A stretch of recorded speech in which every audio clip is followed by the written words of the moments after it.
Welcome everyone to Crown Pointers, and today I'm speaking with Dean Hazen. Unfortunately, in light of another tragedy with an active shooter, we're going to be talking about how to protect yourself if you are ever in a dangerous situation.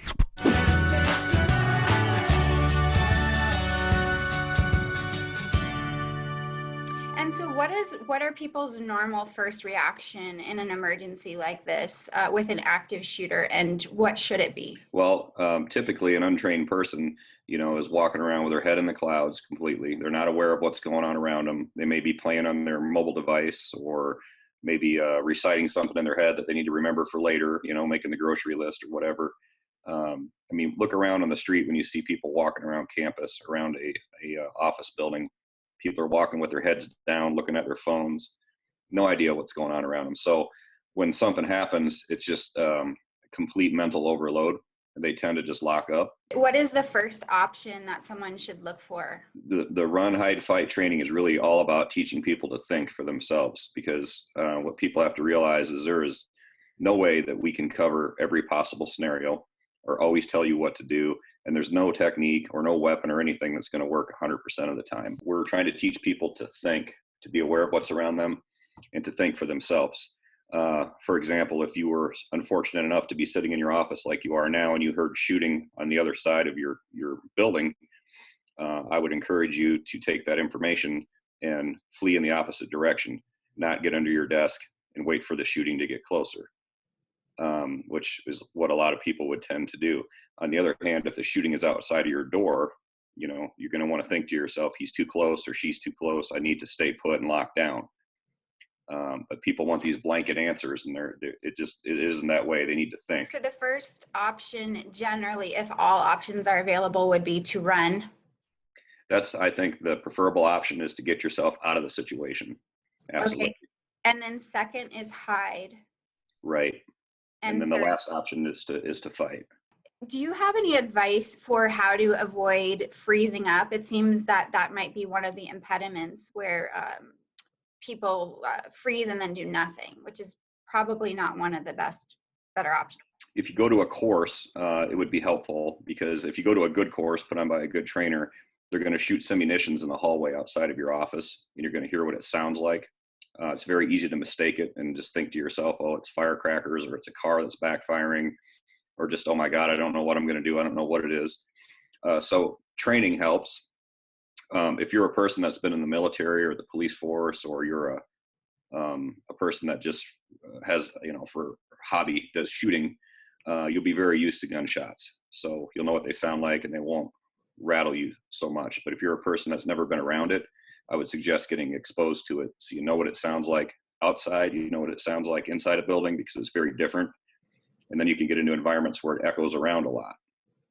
And some people are very used to that and some are not. The ones that are not are going to be more confused. So the answer is exposing oneself to gunshots in different environments, and training if at all possible. Now, I understand that most people will run toward the exit they came in, and so you teach to find an alternate, is that correct? Well, I want you to be aware of what all your options are, so that if something happens, you have choices. Typically, a person walks into their office building through one entrance every day, probably the only one that they're aware of. We all have a lot on our mind, and the last thing we want to be doing is walking around trying to think like a cop thinks tactically. It's not a pleasant thing to think about. But you should be aware of where your windows are, how many floors up you are. You should be aware. You should be able to get on the phone and call 911 and describe to them that you're on the third story of a building, and that if they were to look at the north end or the south end, that you're 9 windows down, and 3 windows up, or something like that. That's not information a normal person would have in their mind. What do you think is the most important piece of information about safety that you'd want your loved ones to know that the general public just does not know? Well, I know it sounds simple, but again, I want them to think for themselves. Don't follow what other people are doing. You're going to see people freak out and just go hide under a desk and wait for somebody to come by and shoot them, when sadly they could have left 5 minutes ago, but they didn't know any different. But people tend to see somebody do something when they're scared, and they think that guy must know what he's doing. So they do the same thing. So I want them to think for themselves. I tell my own kids, if teachers are telling you to get under a desk because there are gunshots coming down the hallway and you see an opportunity to get out the window, get out. You asked me, what the most important element was, and I said that, it's the state of mind. The state of mind is also, I think, one of the best things to prevent this kind of problem from happening. If we can all be more aware of others in our work environments or school environments, it would be helpful. People today are so busy. I don't think that anybody means to be cold or cruel, but everybody is so busy and so tired. They're not paying attention to what other people are going through. And you could have somebody right next to you in an office going through some kind of a crisis, and we wouldn't even know it because we mind our own business, and we work in a very politically correct world. You don't cross certain boundaries, and that's part of the problem.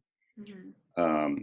So I'm preaching this thing here with all these police tactics, and then on the other side of the coin, I'm telling people to take better care of each other at work, pay attention to each other, and to say something if they see somebody in distress, to try to reach out to people. Mm-hmm. So it's kind of like I have a hard message and then I have a soft message. Perhaps a little more awareness and a little more outreach to people would be very beneficial to preventing this. Mm-hmm. Absolutely.